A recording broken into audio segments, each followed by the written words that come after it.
بسم اللہ الرحمن الرحیم الحمد للہ رب العالمین والصلاة والسلام علی نبینا محمد وعلی آلہ وصحبہ اجمعین اما بعد۔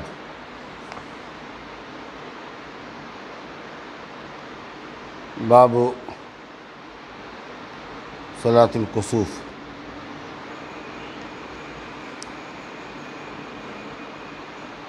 عن المغیرة بن شعبة رضی اللہ تعالی عنہ قال انکسفت الشمس على عہد رسول اللہ صلی اللہ علیہ وسلم یوم مات ابراہیم فقال الناس انکسفت الشمس لموت ابراہیم فقال رسول اللہ صلی اللہ علیہ وسلم ان الشمس والقمر آیتان من آیات اللہ لا ينكسفان لموت احد ولا لحیاته فإذا رأيتموهما فادعوا الله وصلوا حتى تنكشف متفق عليه وفي رواية للبخاري حتى تنجلي وللبخاري من حديث أبي بكر فصلوا وادعوا حتى ينكشف ما بكم وعن عائشة رضي الله عنها أن النبي صلى الله عليه وسلم جهر في صلاة الكسوف بقراءته فصلى 4 ركعات في ركعتين و4 سجدات متفق عليه وهذا لفظ مسلم وفي رواية له فبعث مناديا ينادي الصلاة جامعة وعن ابن عباس رضي الله تعالى عنهما قال إن خسفت الشمس على عهد رسول الله صلى الله عليه وسلم فصلى فقام قياما طويلا نحو من قراءة سورة البقرة إلى آخر الحديث۔ دیکھیے یہ باب سورج گرہن کا ہے۔ سورج اور چاند اللہ سبحانہ و تعالیٰ کی دو عظیم نشانیوں میں سے دو عظیم نشانی۔ وَمِنْ آيَاتِهِ اللَّيْلُ وَالنَّهَارُ وَالشَّمْسُ وَالْقَمَرُ لَا تَسْجُدُوا لِلشَّمْسِ وَلَا لِلْقَمَرِ وَاسْجُدُوا لِلَّهِ الَّذِي خَلَقَهُنَّ إِن كُنتُمْ إِيَّاهُ تَعْبُدُونَ۔ اللہ کہتا ہے کہ اللہ کی عظیم نشانیوں میں سے رات ہے اور دن ہے، کہ اللہ نے رات بنائی، دن بنایا، سورج بنایا، چاند بنایا، لہذا چاند اور سورج کو سجدہ نہ کرو، اس اللہ کو سجدہ کرے جس نے ان مخلوقات کو، بڑی بڑی مخلوقات کو پیدا کیا ہے،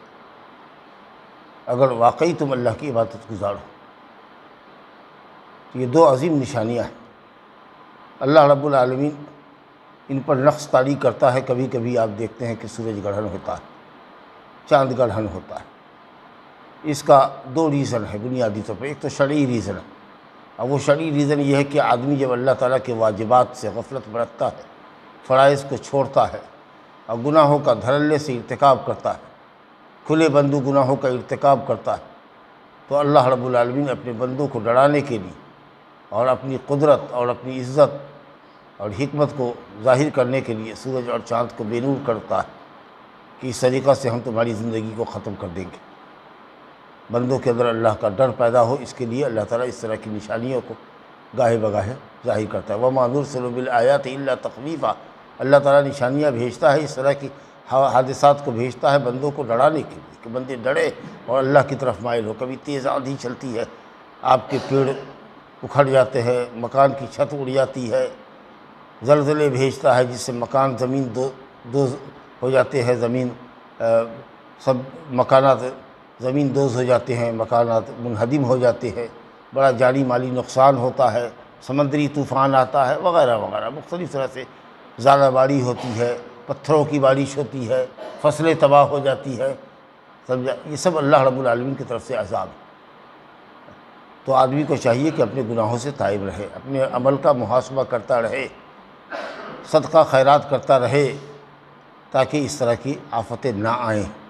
ایک مرتبہ حضرت عمر فاروق رضی اللہ عنہ کے زمانے میں حدیث میں آیا ہے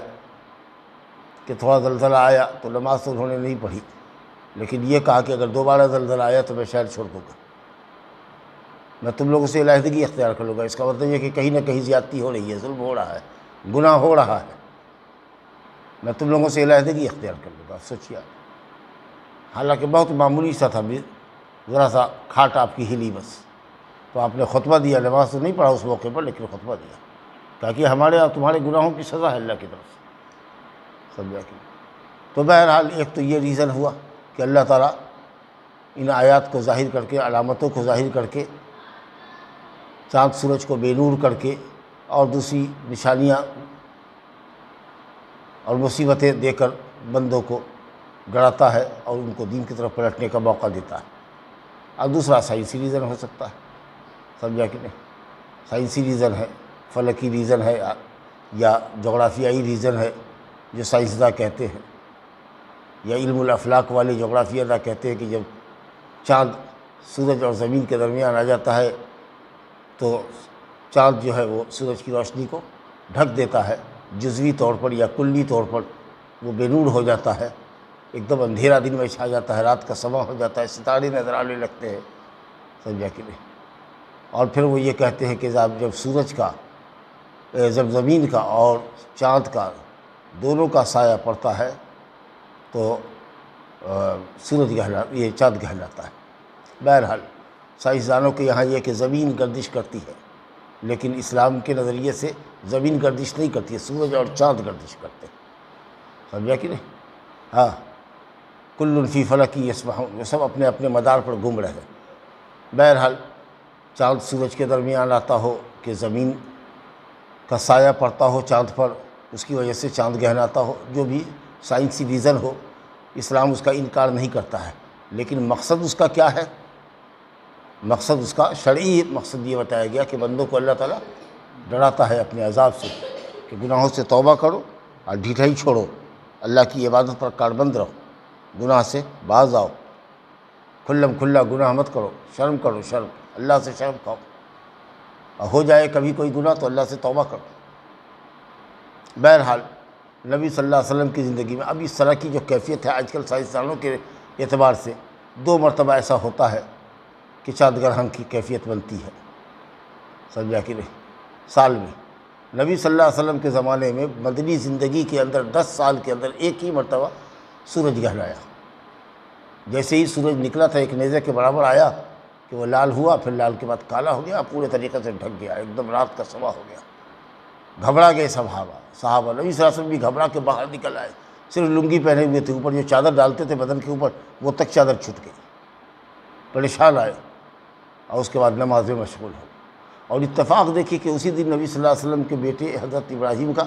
انتقال ہو گیا، وہ 16-18 مہینے کے تھے۔ ماریہ قبطیہ جو لونڈی تھی، جو بادشاہ مصر نے ان کو گفٹ کیا تھا، تو آپ نے اس کو لونڈی ہی رکھا،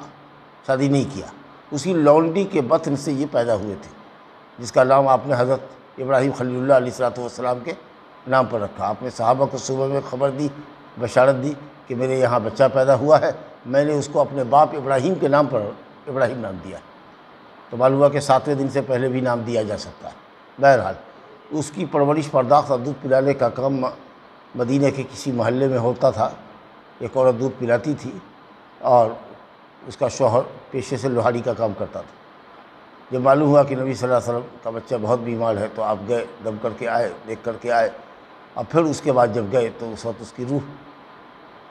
نکل گئی تھی، تو آپ نے اس کو ہاتھ میں اٹھایا، یا نکل رہی تھی، یا نکلنے کا عالم تھا، اور آپ کے آنکھ سے زار و قطار آنسو بہ رہے تھے۔ لوگوں نے کہا رسول اللہ آپ کی آنکھ میں؟ کہا کہ ہاں۔ بہرحال آپ نے کہا اسی موقع پر کہ ابراہیم تیری جدائی پر ہم بہت سوگوار ہیں، لیکن اللہ رب العالمین کی تقدیر پر راضی ہے، اور کوئی ایسا جملہ اپنی زبان سے نہیں نکالنا چاہتے ہیں جو اللہ کو ناپسند ہو، سمجھا کہ نہیں؟ بہرحال اسی دن یہ عمل ہوا تھا، سورج گہرایا تھا، تو جاہلیت کی بدعقیدگی کو بل مل رہا تھا، قوت مل رہی تھی۔ جاہلیت میں عقیدہ یہ تھا کہ جب کوئی بڑا آدمی مرتا ہے یا پیدا ہوتا ہے تو اس دن سورج گہراتا ہے، اور اتفاق سے آج نبی صلی اللہ علیہ وسلم کے ایک صاحبزادے کا انتقال ہوا، تو اس بدعقیدگی کو جو بل اور قوت مل رہی تھی، تو نبی صلی اللہ علیہ وسلم نے نماز کے بعد خطبہ فرمایا، اور خطبے میں لوگوں کو اللہ سے ڈرنے کی وصیت کی، گناہوں کو چھوڑنے کی زبردست تلقین کی، اور اس کے بعد اس بدعقیدگی پر بھی رد فرمایا کہ سورج اور چاند اللہ کی 2 بڑی نشانیاں ہیں، ان کو اللہ رب العالمین بے نور کرتا ہے، ان کی روشنی کو چھین لیتا ہے۔ مقصد کیا ہوتا ہے؟ یخوف اللہ بہما عبادہ، اللہ تعالیٰ ان کے ذریعے اپنے بندوں کو ڈراتا ہے۔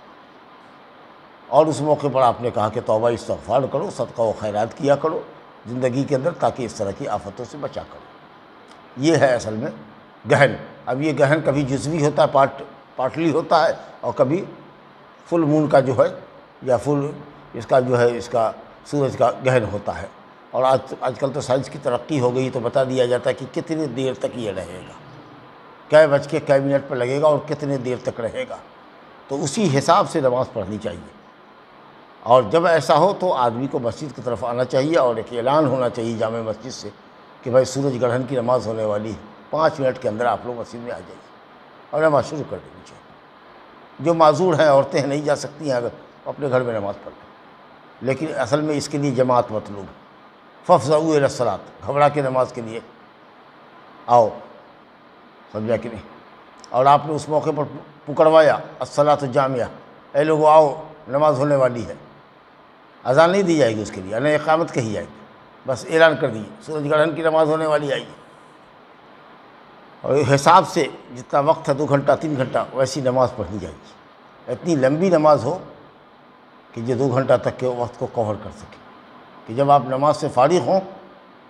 تو سورج کھل چکا ہو، چاند کھل چکا ہو۔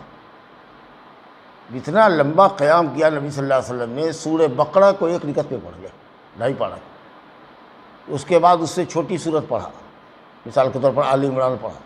دوسری رکعت میں آل عمران جیسی ایک سورت پڑھی، پھر اس سے ایک چھوٹی پڑھی، اور اسی طریقے سے رکوع بھی کافی لمبا کیا، سمجھا کہ نہیں؟ سجدہ بھی کافی لمبا کیا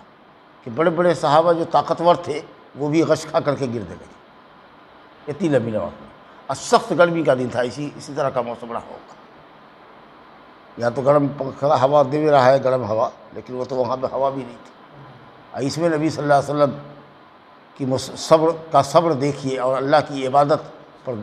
کاربند ہونے کا جذبہ دیکھیے، اللہ تعالیٰ کا خوف و خشیت اور اللہ رب العالمین کا تقویٰ دیکھیے کہ آپ نے اتنی پابندی کے ساتھ اس شدید گرمی میں نماز پڑھائی۔ جو لوگ سن رہے تھے پیچھے قرأت، وہ دھب دھب گر رہے تھے، اور جو پڑھ رہا ہو اس کو کتنی تکان ہوتی۔ بہرحال یہ چونکہ سورج گرہن، چاند گرہن اپنی نوعیت کی ایک الگ چیز ہے، عادتاً ایسا ہوتا نہیں ہے، کبھی کبھار ہوتا ہے۔ اتفاق سے نماز بھی عجیب و غریب پڑھی جا رہی ہے یہاں پر، جس کی کوئی مثال آپ کو دوسری نمازیں نہیں ملے گی۔ دن میں پڑھے سورج گرہن، رات میں چاند گرہن پڑھے، تو رات میں تو خیر جہری قرأت ہوگی ہی، الحمد شریف کے ساتھ جو سورت پڑھی جائے گی وہ تو بلند، لیکن دن میں بھی اگر ہو تو صحیح حدیث ہے بخاری کی کہ حضرت عائشہ کہتی کہ نبی صلی اللہ علیہ وسلم نے سورج گرہن کی پڑھا تھا، 10 سالہ زندگی میں ایک ہی مرتبہ سورج گرہن لگا، اور اس میں آپ نے جہری قرأت کی، بلند آواز سے قرأت کی۔ ویسے بھی آپ اتنا لمبا قیام کیجیے گا، خاموشی سے کھڑے رہیے گا تو لوگوں کا جی نہیں لگے گا، تو قرآن سنے گا نا بھائی، تو جہری قرأت کی آپ نے۔ اب یہ نماز کیسی ہے؟ اب لمبی حدیث سے اس کا ترجمہ کریں گے، کافی وقت نکل جائے گا، تو اس کا خلاصہ آپ کو یہ بتاتے ہیں کہ یہ نماز 2 رکعت ہے، اور 2 رکعت ہے کا مطلب یہ کہ 2 رکعت پڑھنا، اور ہر رکعت میں 2 رکوع کرنا ہے، یا 2 قیام کرنا ہے۔ ہر رکعت میں 2 قیام اور 2 رکوع اور 2 سجدہ تو اپنی جگہ رہے گا، تو گویا کہ 2 رکعت میں 4 قیام اور 4 رکوع ہوگا، اور سجدہ 4 ہوگا۔ اب مثال کے طور پر اللہ اکبر کہا، سلام پڑھا، اعوذ باللہ بسم اللہ پڑھا، سورہ فاتحہ پڑھا۔ اب ٹائم کے حساب سے مان لیجئے کہ جتنا پڑھنا ہے حساب سے بانٹ لیجئے کہ صاحب ہم کو آدھا پڑھا قرآن پہلی رکعت میں پڑھنا، تو پہلی رکعت میں پڑھ لیا آدھا پڑھا قرآن، اس کے بعد اللہ اکبر کر کے رکوع میں گئے، لمبا رکوع کیا، لمبا رکوع، مثال کے طور پر 15 منٹ کا رکوع کیا، یا اگر قیام آدھا گھنٹہ کا کیا ہے پہلا، تو چلیے 20 منٹ کا رکوع کرتے، اتنا لمبا۔ اس کے بعد اسے سمع اللہ لمن حمدہ ربنا ولک الحمد، بسم اللہ الرحمن الرحیم الحمد للہ رب العالمین الرحمن الرحیم۔ اب یہ دوسرا قیام شروع ہو رہا ہے۔ پھر اس کے بعد آپ نے ایک سورت پڑھی، سورہ آل عمران، پھر اس کے بعد گئے رکوع میں، تو 2 قیام 2 رکوع ہوا۔ اس کے بعد جب ہوا تو سمع اللہ لمن حمدہ ربنا ولک الحمد، اور لمبے دیر تک آپ نے قیام کیا، اللہ تعالیٰ کی تسبیح اور بڑائی بیان کرتے رہے، لیکن اس میں رکوع کے بعد قرآن نہیں پڑھنا ہے، اللہ تعالیٰ کا ذکر و تسبیح کرنا ہے۔ اس کے بعد آئیے سجدے میں اتریے، اور اسی طریقے سے 2 سجدہ لمبا کیجیے، پھر اس کے بعد دوسری رکعت کے لیے اٹھیے، پھر بسم اللہ الرحمن الرحیم الحمد للہ رب العالمین پڑھا، پھر ایک لمبی سورت پڑھی۔ یہ جو سورت دوسری رکعت کی پہلے قیام میں جو سورت ہے وہ برابر ہونی چاہیے پہلے قیام کے، پہلی رکعت کے دوسرے قیام کے۔ پہلی رکعت میں جو دوسرا قیام کیا تھا اس کے برابر ہونا چاہیے دوسری رکعت کا پہلا قیام۔ جیسے پہلی رکعت کے پہلے قیام میں سورہ بقرہ پڑھا، دوسری میں سورہ آل عمران پڑھا، اس سے چھوٹی سورت پڑھا، تو اب یہ دوسری رکعت کا جو پہلا قیام ہے اس میں سورہ آل عمران والا حساب کتاب کیجیے، اور اس کے بعد پھر رکوع کیجیے، رکوع کے بعد الحمد شریف پڑھ کر کے سورہ آل عمران سے بھی چھوٹی پڑھیے، بس سمجھیے، یعنی ہر بعد والا قیام پہلے قیام سے چھوٹا ہو، ہر بعد والا رکوع پہلے رکوع سے چھوٹا ہو، بس یہی تھیوری سمجھ لیجیے۔ اور اس کے بعد 2 سجدہ کیا لمبا، تحیات پڑھا، درود پڑھا، دعائیں پڑھی، اور اس کے بعد آپ نے سلام پھیرا جب تک سورج کھل چکا تھا، اور اس کے بعد آپ نے بیان دیا، واضح بیان دیا جس کا خلاصہ میں نے کیا، اور بدعقیدگی کو دور کیا کہ یہ کسی کی موت اور حیات سے ایسا نہیں ہوتی، اللہ تعالیٰ اس نشانی کو ظاہر کرتا ہے اپنے بندوں کو ڈرانے کے لیے۔ یہ بالکل اوتھینٹک چیز ہوئی۔ اب بعض مسلم کی روایتوں میں ہے کہ 3 رکوع کیا، 3 قیام 3 رکوع، اب ایسے ہی سمجھ لیجیے، ہر رکعت میں 3 مرتبہ رکوع، ہر مرتبہ رکوع کر رہے ہیں، پھر اٹھ رہے ہیں، قیام کر رہے ہیں، پھر رکوع کر رہے ہیں، پھر 3 قیام 3 رکوع، بعض روایت میں 4، بعض روایت میں 5، سمجھا کہ نہیں؟ ارے بھائی زندگی میں ایک ہی مرتبہ ہوا ہے، اور وہ 3 اور 4 والی بھی روایت صحیح ہے، تو جب نبی صلی اللہ علیہ وسلم نے پڑھا ہے ایک ہی مرتبہ، تو آپ اس کو مختلف واقعے پر محمول بھی،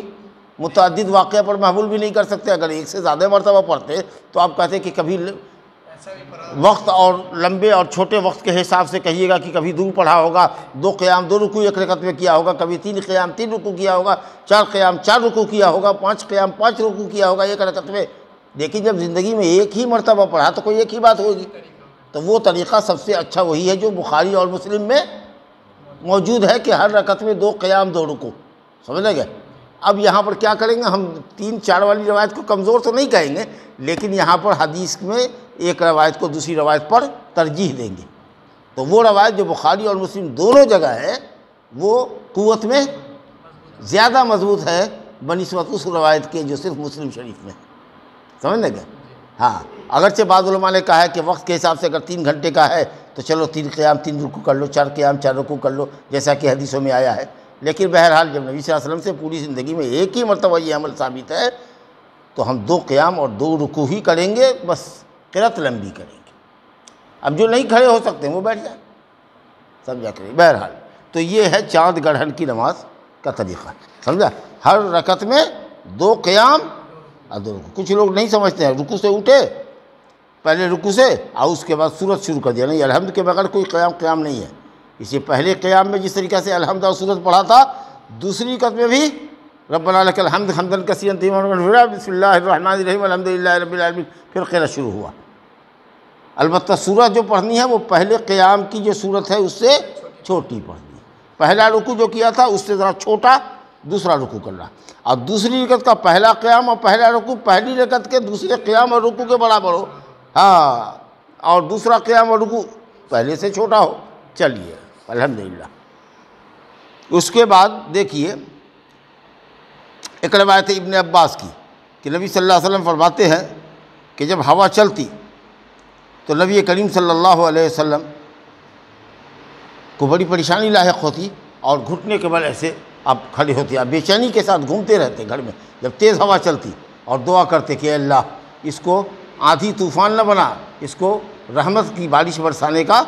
ذریعہ بنا، اس کو نرم و خرام ہوا، ٹھنڈی ہوا بنا کے چلا جو بارش کے آنے کی بشارت دیتی ہے، تیز تند آندھی نہ بنا، اللہم اجعلھا ریاحا ولا تجعلھا ریحا، اس طرح کی دعا کرتے تھے، اللہم اجعلھا رحمتا ولا تجعلھا عذابا، اللہ اس عذاب کو، ہوا کو رحمت بنا، عذاب نہ بنا، اللہم اجعلھا رحمتا ولا تجعلھا عذابا، اللہ اس کو رحمت بنا، عذاب نہ بنا، سمجھا کہ نہیں؟ اس موقع پر بھی نبی کریم صلی اللہ علیہ وسلم سے دعا ثابت ہے، بعض روایت میں ہے کہ نبی صلی اللہ علیہ وسلم 2 رکعت نماز گھر کے اندر پڑھتے تھے، یا ایھا الذین آمنوا استعینوا بالصبر والصلاۃ ان اللہ مع الصابرین، تو نماز میں آپ کو جب کوئی پریشانی ہوتی تو جھک جاتے۔ اور ایک روایت آخر میں لے کر آئے ہیں ابن عباسی رضی اللہ عنہ سے کہ انہوں نے زلزلہ کے بعد، زلزلہ کے موقع پر ایسی نماز پڑھی، 2 رکعت نماز پڑھی 3 قیام 3 رکوع کے ساتھ، اور سجدہ تو 2 کا 2 ہی رہے گا، 4 سجدہ لیکن رکوع 6۔ یہ ابن عباس کا عمل ہے، کوئی صحیح حدیث زلزلہ کے موقع پر نماز پڑھنے کے سلسلے کی نہیں آئی ہے، سمجھا کہ نہیں؟ اور بہرحال حضرت ابن عباس رضی اللہ عنہ کے قول سے اور ان کے فعل سے شریعت کا کوئی حکم ثابت نہیں ہو سکتا ہے۔ شریعت کا حکم وہ ہے جو اللہ نے اتارا ہے اور نبی صلی اللہ علیہ وسلم نے فرمایا ہے، اور جب جہاں نبی صلی اللہ علیہ وسلم کی سنت نہ ہو، اگر خلفائے راشدین سے ثابت ہو تو وہ بھی سنت بنے گا۔ لیکن جو چیز حکم شریعت میں نہیں ہے، کوئی نماز کا ذکر نہیں آیا ہے، زلزلے کے موقع پر کسی نماز کا کوئی ذکر نبی صلی اللہ علیہ وسلم سے نہیں ہے، اس کا مطلب یہ کہ عہد نبی میں کبھی کوئی زلزلہ نہیں آیا، اس لیے آپ سے کوئی سنت اس موقع پر ثابت نہیں ہے۔ تو یہ ابن عباس کا فعل ہے۔ تو بعض لوگوں نے کہا کہ نہیں بھائی یہ نماز نہیں پڑھیں گے، یہ ثابت نہیں ہے، اور ابن عباس کے عمل سے شریعت کا کوئی حکم ثابت نہیں ہو سکتا۔ شریعت اور عبادت دلیل پر موقوف ہے، اور وہ دلیل وہ ہے جو اللہ نے فرمائی ہے اور نبی نے فرمائی ہے، اور جہاں نبی کی سنت نہ ہو تو علیکم بسنتی و سنت الخلفاء الراشدین، میری سنت اور میرے بعد خلفائے راشدین ابو بکر عمر عثمان و علی کی رضی اللہ عنہ کی کوئی سنت ہو تو اختیار کرو۔ باقی ابن عباس یا دوسرے لوگوں کا عمل وہ سنت نہیں بن سکتا ہے، اور اس کی وجہ سے شریعت میں کوئی عمل کا اضافہ نہیں ہو سکتا ہے۔ اور کچھ لوگ یہ کہتے ہیں لہذا اس زلزلے کے موقع پر کوئی روایت نہیں ہے، کوئی نماز نہیں ہے۔ بعض لوگوں نے کہا کہ انفرادی طور پر زلزلہ جب ختم ہو جائے تو آدمی اللہ کے سامنے نماز پڑھے، انفرادی طور پر روئے، گر گرائے، صدقہ زکوٰۃ خیرات کیا کرے، سمجھا کہ نہیں؟ لیکن اس موقع پر بہرحال کوئی نماز ثابت نہیں ہے، زلزلہ کی کوئی نماز ثابت نہیں ہے۔ ھذا وباللہ التوفیق، صلی اللہ علیہ نبینا محمد وآلہ وصحبہ اجمعین۔